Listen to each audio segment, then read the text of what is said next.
My wife asked why I'd been so cold. I told her I was practicing. The coffee mug shattered on the floor.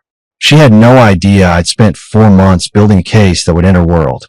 87 nights of lies, 1 private investigator, and a file 3 inches thick.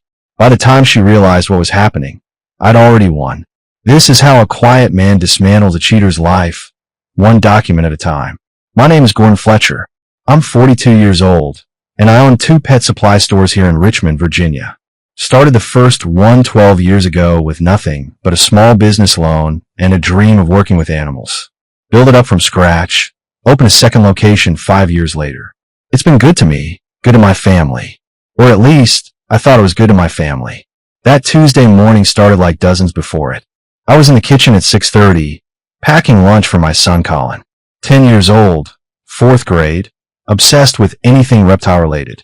I just finished making his favorite sandwich, turkey and cheese with the crust cut off, when Sharon walked in.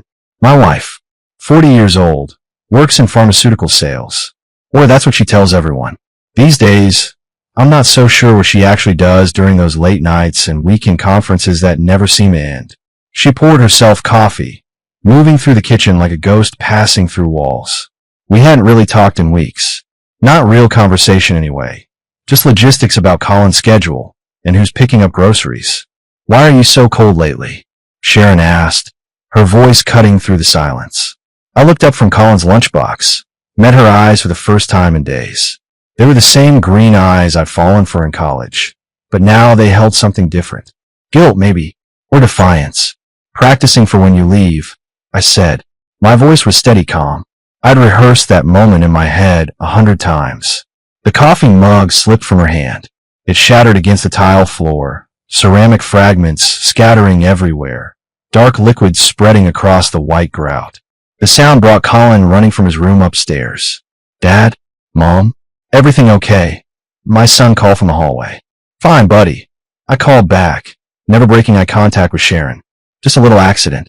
Go brush your teeth. Sharon stood frozen, staring at the mess, then at me. Her mouth opened, closed, opened again. No words came out. I grabbed paper towels, knelt down, and started cleaning up the coffee. The ceramic pieces clinked as I collected them. Sharon hadn't moved.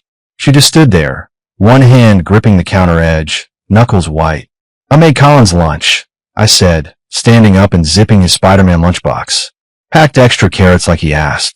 Gordon, what did you mean by that? Her voice shook slightly. I slid the lunchbox into Colin's backpack, grabbed my keys from the hook. Check your email before you leave for work, I said. Then I walked toward the stairs. Wait, Sharon said. Gordon, please. We need to talk about this. I paused at the doorway, looked back at her. There's nothing to talk about. Not anymore. I went upstairs, helped Colin gather his homework, and drove him to school. The whole time, my hands were steady on the wheel. My breathing was even, controlled. Because here's what Sharon didn't know. I hadn't been sitting around feeling sorry for myself these past 4 months. I'd been preparing, documenting, planning.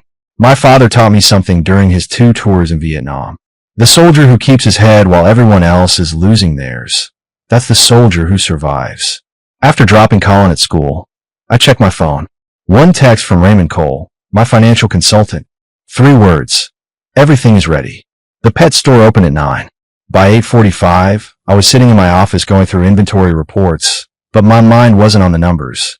I kept picturing Sharon's face when that mug hit the floor. The moment she realized I wasn't the same man she'd been walking all over. My phone buzzed.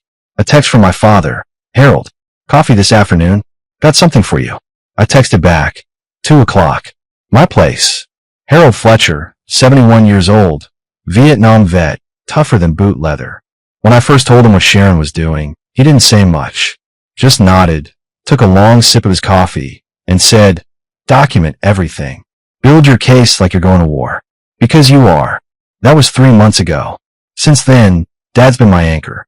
The voice in my head telling me to stay calm, stay focused, don't let emotion cloud judgment. My assistant manager, Tracy, knocked on the door. Gordon, the delivery guy's here with the reptile food.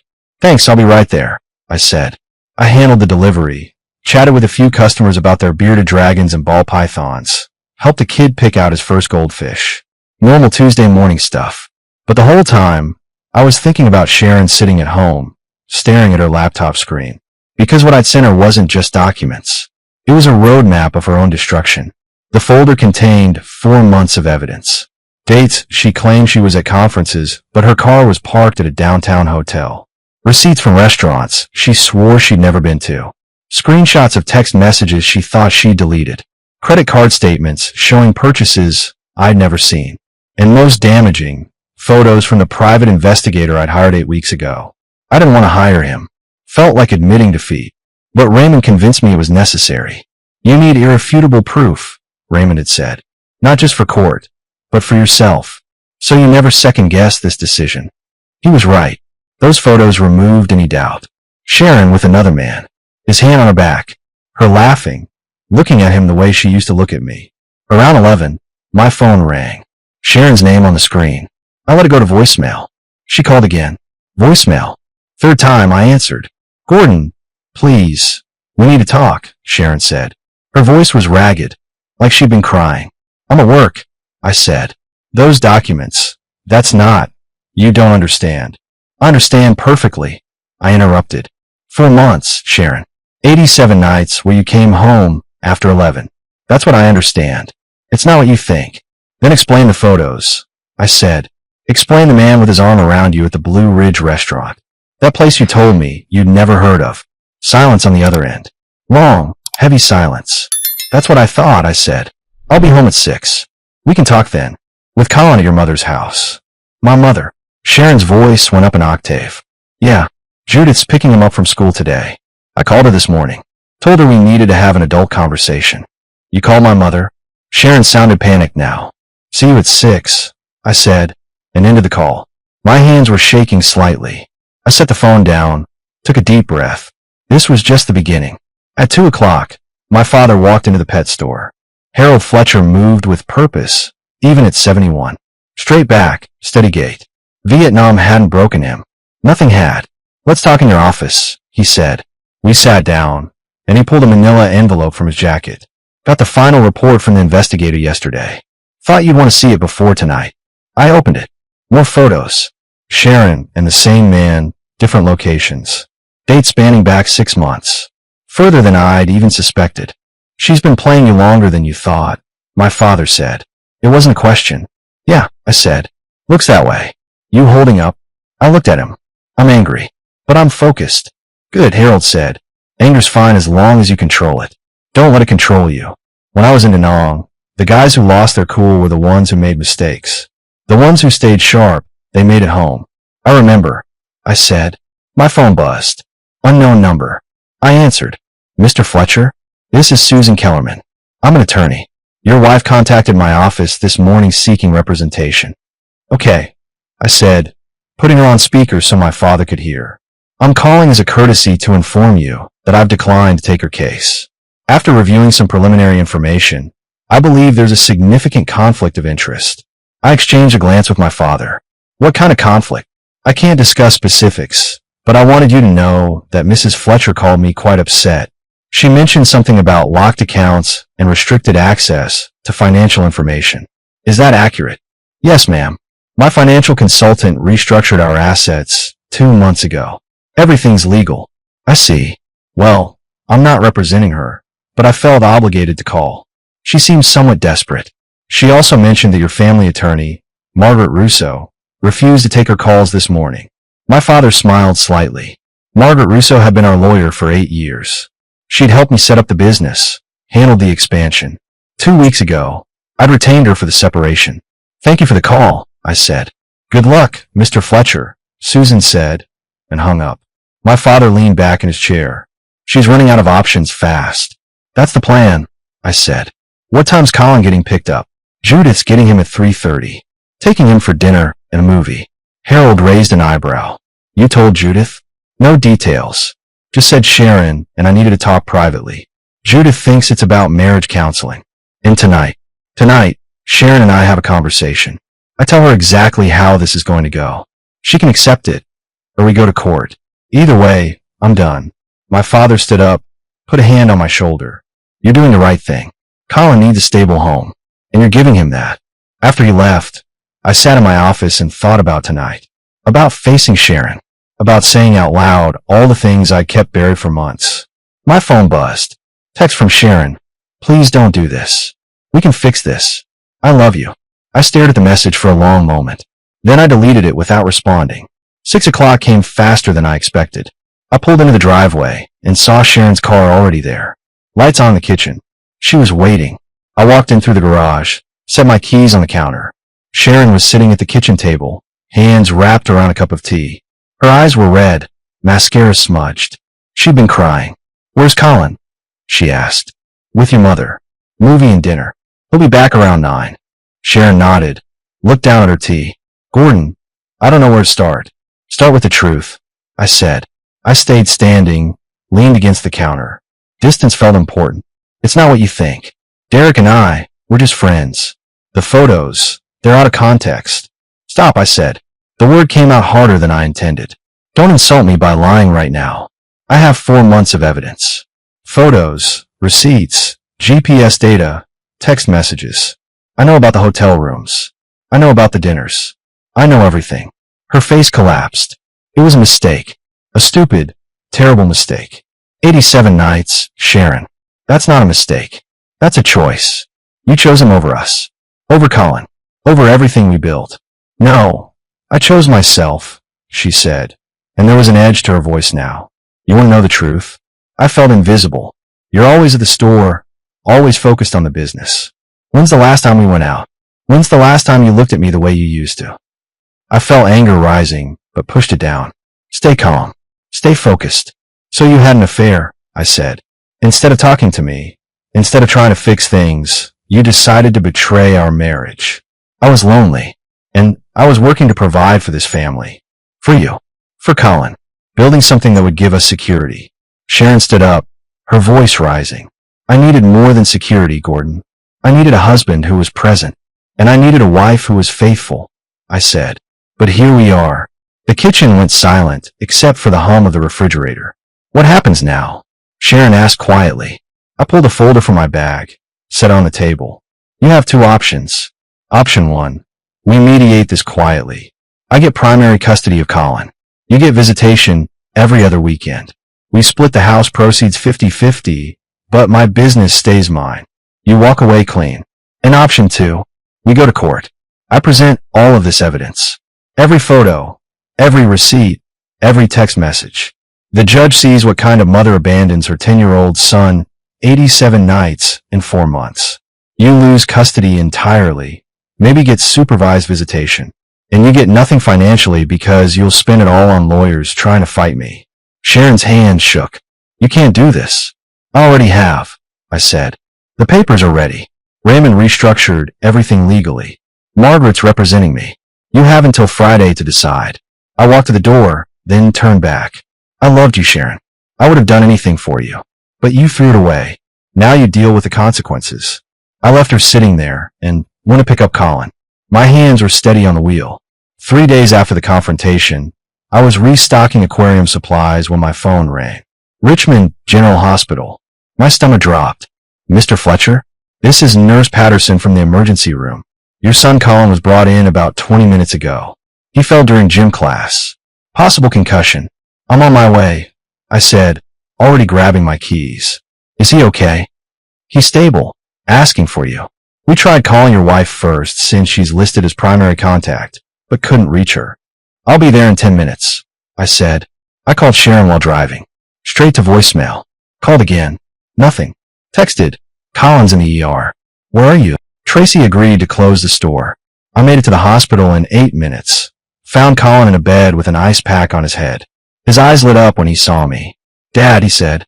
His voice was small, scared. Hey, buddy. I'm here.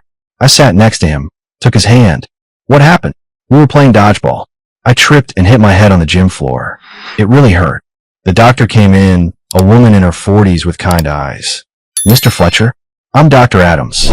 Colin's going to be fine. Minor concussion. No fracture. We'll keep him for observation for a few hours. Then he can go home. Thank you, I said. Where's Mom? Colin asked. She's at work, buddy. But I'm here. Dr. Adams made notes on her tablet. For our records, who should we list as primary emergency contact? Me, I said. Gordon Fletcher. I'd like that updated immediately. She nodded. I'll have administration handle it. An hour passed. Then 2. I sat with Colin. We watched cartoons on the TV. I got him juice from the vending machine. He fell asleep around 4 o'clock, head on my shoulder. My phone finally buzzed. Sharon, just saw your text. Is he okay? I was in a meeting. I looked at the timestamp. She'd sent it 3 hours after my first message. I called her. She answered immediately. Gordon, is Colin. He's fine, I said, keeping my voice low. Minor concussion. They're releasing him in an hour. Oh, thank God. I'm so sorry. My phone was on silent during the presentation. Sharon, stop, I said. I called you 6 times. Texted 4 times. Colin was in the hospital for 3 hours, asking for his mother, and you were unreachable. Silence. Where were you really? I asked. I told you I had a presentation. Right. At 3 in the afternoon on a Thursday. I paused. I'm documenting this, Sharon. The hospital tried to reach you first. You didn't answer. I was here within 10 minutes. That's going in the custody file. You can't use our son's accident against me. I'm not using it against you. I'm documenting reality. You weren't there when he needed you. I was. Just like always. I hung up before she could respond. Colin stirred, opened his eyes. Is Mom coming? Maybe later, buddy. But I'm taking you home. We'll get ice cream on the way. He smiled. The good kind, with the chocolate chunks. The best kind, I said. Dr. Adams returned with discharge papers. As she handed them to me, she said quietly, the emergency contact has been updated. You're listed as primary now. Thank you, I said. Walking out of that hospital with Colin's hand in mine, I felt something shift. This wasn't just about Sharon's betrayal anymore. This was about being the parent Colin deserved. The one who showed up. Friday evening, someone knocked on my door. Hard, aggressive knocking. I looked through the peephole and saw Judith, Sharon's mother. I opened the door. Judith, we need to talk, she said, pushing past me into the living room. 67 years old, dressed like she was heading to a country club. Pearls, designer handbag. That look of permanent disapproval she perfected over the years. Colin's upstairs doing homework, I said. Good. Then we can speak freely. Judith turned on me, eyes blazing. What exactly do you think you're doing to my daughter? I'm not doing anything to her. She did this to herself. Oh, please. Sharon made a mistake. One mistake. And you're trying to destroy her entire life over it. One mistake. I kept my voice level. Judith, she had an affair for 6 months. She abandoned our son repeatedly. That's not a mistake. That's a pattern. You're exaggerating. Sharon works hard. She has a demanding career. She was at a hotel with another man while Colin was in the hospital. I said. I called her 6 times. She didn't answer once. Judith's expression faltered slightly, but she recovered quickly. She was in a meeting. No, she wasn't. And, you know she wasn't. I crossed my arms. Why are you really here, Judith? I'm here because you're being cruel. Sharon is falling apart. She's my daughter, and I won't stand by while you humiliate her. I'm not humiliating her. I'm protecting my son. By taking him away from his mother. Judith's voice rose. You're being vindictive. You're punishing her because your ego is bruised. My ego. I felt anger rising but controlled it. This isn't about my ego. This is about Colin needing a stable home with a parent who actually shows up for him. Sharon loves that boy. Then where was she Tuesday when he fell? Where was she last month during a school play? Where was she for the past 87 nights when she came home after midnight? Judith opened her mouth, closed it. She had no answer. I have documentation, Judith. Photos, dates, times, GPS records. Your daughter made choices, and now she's dealing with the consequences. You're a cold man. Gordon Fletcher, Judith said. I always knew Sharon deserved better than someone who spends his days selling dog food. There it was. The contempt she'd always had for me, barely concealed behind polite smiles at family dinners. Better than a faithful husband who provides for his family. I said, better than a father who's actually present? Yeah, she really traded up with a married guy from her office. Judith's face went red. How dare you? I think you should leave now, I said, walking to the door and opening it. This isn't over, Judith said, grabbing her purse. Sharon has rights. She's going to fight you. Let her fight, I said. I have truth on my side. What does she have? Judith left without another word. I closed the door and leaned against it, taking a deep breath. Colin appeared at the top of the stairs. Was that Grandma? Yeah, buddy. Why was she yelling? Adult stuff. Nothing for you to worry about. I climbed the stairs, ruffled his hair. How's that math homework coming? Almost done. Dad, are you and Mom getting divorced? The question hit me like a punch. I've been dreading this moment. I sat down on the step next to him. Yeah, buddy. We are. But that doesn't change anything about how much we both love you. Colin nodded slowly. Is it because Mom's always gone? Kids see more than we think. It's complicated. But you and me, we're solid. Nothing changes that. He hugged me. Okay, Dad. Later that night, I made a note in my journal. Judith's visit, her threats, her defense of Sharon despite the evidence. Everything documented. Everything recorded. My phone buzzed. Raymond. Sharon's attorney filed a motion for temporary custody. Hearing scheduled for next Thursday. I texted back. Let them come. We're ready. Tuesday morning, I met Raymond Cole at his office downtown. 50 years old, sharp as they come, been handling my finances since I opened the second store. The man who'd helped me build an impenetrable fortress around everything I'd worked for. Sharon tried to access the business accounts yesterday, Raymond said, sliding a printout across his desk. 3 separate attempts. All denied. I studied the paper. She tried the main operating account, the payroll account, even the equipment fund. What did the bank tell her? That those accounts are held in a business trust with you as sole trustee. She has no access, no claim, no authority. Raymond leaned back in his chair. She called me directly after that. Asked me to explain why she couldn't access her money. What did you say? I explained very politely that the business assets were restructured 8 weeks ago in accordance with Virginia law. Everything's legitimate. Everything's documented. She didn't take it well. I bet she didn't. Raymond pulled out another folder. Here's where it gets interesting. Sharon's attorney, that guy she finally found, sent me a formal request yesterday. Wants complete financial disclosure within 48 hours. Give it to him, I said. Every document, every statement, every receipt. Show them exactly how protected everything is. You sure? Sometimes it's better to make them work for information. I shook my head. No games. I want them to see the wall they're up against. Let them understand there's no crack in this foundation. Raymond smiled. I like it. Overwhelming force. Your father teach you that? Yeah. He said if you're going to fight, make sure the enemy knows they've already lost before the first shot's fired. Smart man. Raymond organized the papers. One more thing. The house. It's still jointly owned, but I've prepared documents to force a sale. Market value is around $400,000. After the mortgage, you're looking at about $220 in equity. Split 50-50, she walks with $110.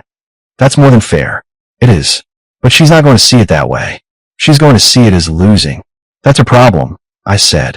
I'm done being generous to someone who threw away 15 years. Back at the store, I found a letter taped to the front door. Handwritten, Sharon's writing. I opened it standing right there on the sidewalk. Gordon, please stop this. We can work through this together. I made mistakes, but you're making bigger ones. Colin needs both his parents. Don't let your anger destroy our family. I love you. I've always loved you. Sharon. I read it twice, then folded it carefully and put it in my pocket. Evidence. Documentation. Another piece of the puzzle showing her desperation. Inside, Tracy was helping a customer with a new puppy. I went to my office and made a copy of the letter, then filed it with everything else. The stack had grown thick over the past months. Photos, receipts, bank statements, text messages, hotel records, GPS data, now letters. My father always said preparation wins wars. He was right. That afternoon, Colin came home from school quiet. I made him a snack, sat down with him at the kitchen table. Everything okay, buddy? I asked. Mom called me today. During lunch. My jaw tightened. What did she say? She asked if I was mad at her. She said you're trying to keep her away from me. Colin looked up at me. Are you? No, I said firmly. Your mom made some choices that hurt our family. I'm making sure you're taken care of. That's different. She was crying. Colin said softly. She said she misses me. I know this is hard, and I'm sorry you're caught in the middle. But Colin, I need you to understand something. Your mom loves you. I don't doubt that. But love means showing up. Being there. Not just saying the words. Colin nodded slowly. Like you do. Like I try to do, I said. Every single day. That night, I recorded the conversation in my journal. Sharon contacting Colin directly, trying to manipulate him emotionally. Another line crossed. Another piece of evidence. My phone buzzed. Margaret Russo, my attorney. Hearing is Thursday at 10. Be prepared for Sharon to paint herself as the victim. Stay calm. Let the evidence speak. I texted back. I'll be ready. Wednesday evening, Sharon showed up unannounced. I heard her car in the driveway. Watched through the window as she sat there for a full minute before getting out. She looked exhausted. Good. Colin was at a friend's house. I planned it that way. Knew she'd eventually come. I opened the door before she could knock. Sharon, can I come in? Her voice was small, defeated. 5 minutes, I said, stepping aside. We stood in the living room. I didn't offer her a seat. Didn't offer anything. My phone was in my pocket, recording. Virginia's a one-party consent state. Everything legal. Gordon, please. This has gone too far. Sharon's eyes were red. I know I messed up. I know I hurt you. But we can fix this. No, we can't. Yes, we can. Couples therapy, marriage counseling, whatever you want. I'll do anything. You had months to do something. You chose Derek instead. She flinched at his name. That's over. I ended it. I told him I'm working on my marriage. You don't have a marriage to work on. You destroyed it. Don't say that. Her voice rose. 15 years, Gordon. 15 years together. That has to mean something. It meant everything, I said. Until you made it mean nothing. Sharon moved closer. What about Colin? What about our son? You're going to tear him apart because you're too proud to forgive me. I'm protecting him from a mother who abandons him, I said. Who wasn't there when he was in the hospital? Who missed his school events? Who chose a stranger over her own family? I made mistakes. You made choices, Sharon. Every single time you drove to that hotel, that was a choice. Every time you lied to me, that was a choice. Every time you ignored Colin's calls because you were with Derek, that was a choice. She was crying now, but I felt nothing. No sympathy, no guilt. Just cold resolve. I'm begging you, she said. Don't take my son from me. I'm not taking him. You gave him up when you decided your affair was more important than being his mother. That's not fair. Life isn't fair, I said. But consequences are real. You're learning that now. Sharon wiped her eyes. My lawyer says we can win in court. That judges favor mothers. Your lawyer's wrong. Judges favor the parent who's actually present. The one with documentation. The one who shows up. I pulled out my phone, stopped the recording. Like I'm doing right now. Documenting everything. Her face went white. You recorded this. Every word. Legal in Virginia. Just like I've recorded everything else. You're insane. I'm prepared, I said. There's a difference. Now your 5 minutes are up. Leave. She stared at me like she was seeing a stranger. Maybe she was. The man she'd married wouldn't have done this. But that man died the night I found out about Derek. I'll see you in court, Sharon said. Looking forward to it, I replied. After she left, I sent the recording to Margaret with a timestamp and notes. Sharon's admission that the affair happened, her attempt to manipulate me with Colin, her lawyer's overconfidence. My father called 10 minutes later. How you holding up? Solid. Sharon just left. I recorded everything. She make any threats? Said her lawyer thinks they can win. That judges favor mothers. Harold laughed. Her lawyer's an idiot. You got a file 3 inches thick. What does she have? Excuses and tears. That's what I told her. Good. Stay strong. Tomorrow's the hearing. Wear your best suit. Keep your answers short. Let Margaret do the talking. The judge will see through Sharon's act. Thanks, Dad. That's what I'm here for, son. You're doing the right thing. Thursday morning, 10 o'clock. Richmond Circuit Court, Family Division. I walked in wearing my best suit. Margaret Russo beside me carrying 2 thick folders. My father sat in the gallery, straight-backed, silent support. Sharon arrived 5 minutes later with her attorney, a young guy who looked nervous. She dressed conservatively, minimal makeup, trying to look like the wounded wife. I knew better. Judge Patricia Hendricks entered. 60 years old, reputation for no-nonsense rulings. She'd seen every trick in the book. Let's begin, Judge Hendricks said. This is a hearing for temporary custody of the minor child, Colin Fletcher, age 10.